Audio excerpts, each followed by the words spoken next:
A za 2 dní som stratil 300 eur. Tu mi vybuchlo video, bomba, zrazu to išlo dole, ale video mi vybuchovalo stále. OK, že niečo sa pokazilo. Pozriem dneska.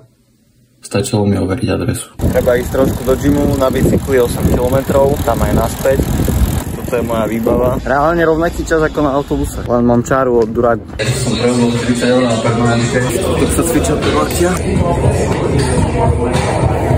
Dneska boli cicky, biceps, ramena. Triceps robím s chrbtom, lebo keď veľa tlačím cicky, ramena, tak triceps už netlačí.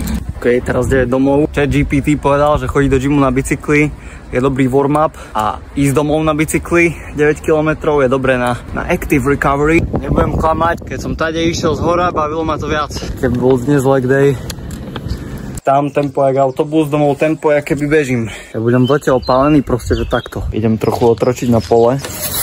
Som bol decko a hral som hry a zrazu som mal ísť hrabať alebo kosiť alebo niečo. Ty kokso, to som chytal amok. Domáce práce hotové, ide sa ničiť.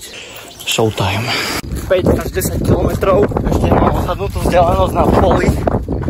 Občas to nie je ideálne, že musíš ísť tam, aby si sa len najedol. Ale mám tu proste motiváciu, že keby na mňa vybehne diviak, tak musím bežať. Toto je moja obľúbená hra, skúsne dostať úpal. Druhé kolo.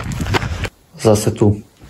Čo som si zobral z dneška? Išiel som do gymu na bicykli, hlavne dole kopcom, všetko v pohode, 20 minút som tam. Hore kopcami, fúka vietor akurát proti mne, mám nervy, ale ako mi to pomáha. Buď sa môžem nechať, že nespravil som toto, lebo toto, alebo to môžeš prevrátiť, že spravil som toto, aj keď toto. Chápeš?